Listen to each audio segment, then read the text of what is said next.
एक पाकिस्तानी एक्ट्रेस ने कंगना के बारे में कहा था कि मैं कंगना से मिलके उसे एक थप्पड़ लगाना चाहती हूँ। That's okay. कंगना का नज़रिया पाकिस्तान के लिए अच्छा नहीं होगा, शायद इसलिए देशभक्त एक्ट्रेस ने ऐसा कहा होगा। इस एक्ट्रेस का नाम है नौशीन शाह।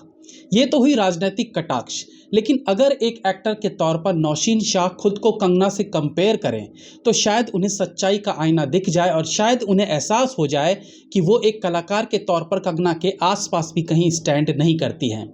हालांकि ये एक टीज़र रिव्यू है, लेकिन कंगना की फिल्म है तो उसके इर्द गिर्द की कंट्रोवर्सी पर भी चर्चा बनती है। और वैसे भी कंगना की ये फिल्म भी पाकिस्तान के खिलाफ है, इसलिए नौशीन शाह का कुछ दिन पहले का बयान मुझे स्मरण हो गया।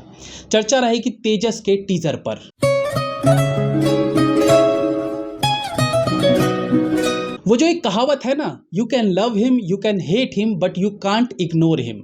बस इसमें हिम की जगह हर लगा दो और ये लाइंस कंगना रनावत के लिए सटीक बैठ जाती है। कंगना का I think performance as an actor, great उसका कोई सानी नहीं है, काम को लेके बहुत ज्यादा सिंसियर है, उसका टैलेंट आप उससे छीन नहीं सकते। पूरी बॉलीवुड को ताक पर रखकर उसने फिल्म इंडस्ट्री में अपना एक साम्राज्य बनाया है। उनके विरोधी भी उनकी काबिलियत का लोहा मानते हैं।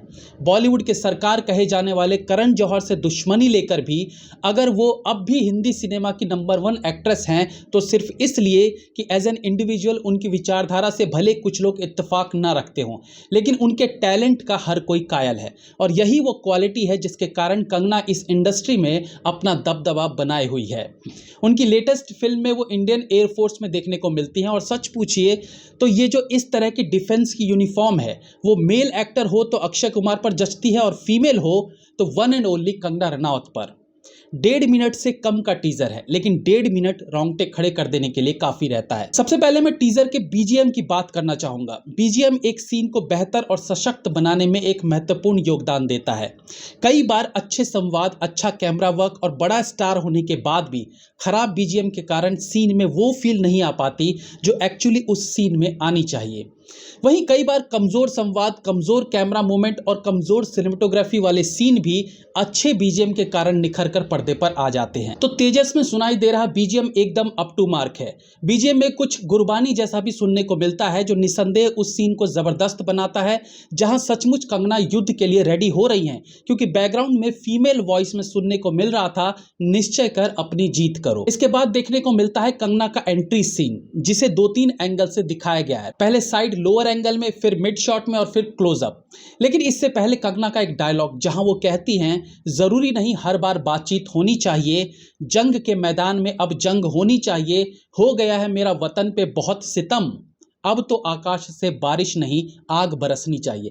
ये डायलॉग गूज़बम्प्स दे जाता है और ठीक इसके बाद का बीजीएम अगेन इस टीजर को एक पायदान और ऊपर ले जाती है। टीजर के लास्ट में भी उनका बोला संवाद, भारत को छेड़ोगे तो छोड़ेंगे नहीं, भी बीजीएम के साथ मिक्स होकर सुनने में बेहतरीन लगता है। अच्छा, शुरुआत में मैंने पाकिस्तानी एक्ट्रेस नौशीन शाह के बारे में बात की थी। उन्होंने कहा था कि कंगना मुझे मिल जाए तो मैं उसे एक थप्पड़ लगाऊंगी। लेकिन देखिए, इसका कोई भी जवाब कंगना ने दिया क्या? नहीं दिया, क्योंकि जवाब देने के लिए भी दुश्मन का कोई स्टैंडर्ड होना चाहिए ना। अरे भाई, नौशीन शाह एक टीवी एक्ट्रेस है और टीवी एक्ट्रेस की हमारे यहाँ क्या वैल्यू होती है ये तो भारत और पाकिस्तान दोनों जगह के लोग जानते ही हैं। इनके सीरियल्स सिर्फ मीम्स बनाने के काम आते हैं। नौशीन शाह बहन जी को ले दे के 1-2 फिल्में मिली हैं। पहली झोल जो बनने के बाद कभी रिलीज ही नहीं हो पाई, और दूसरी once upon a time in Karachi जो अगेन कोविड के समय पे बनी और आज तक रिलीज नहीं हो पाई। बस इतना ही करियर है नौशीन जी का। आई गेस कंगना की एक फिल्म के फर्स्ट हाफ के नीचे नौशीन जी का पूरा करियर दब कर दम तोड़ देगा। उसके बाद भी वो थप्पड़ मारना चाहती है कंगना रनावत को। ठीक है, देशभक्ति है उनके अंदर, लेकिन ऐसा कोई बयान होता है क्या? एनीवेज, वेट करते हैं एयरफोर्स डे यानी 8 अक्टूबर का, जब इसका ट्रेलर रिलीज होगा। Have a nice day.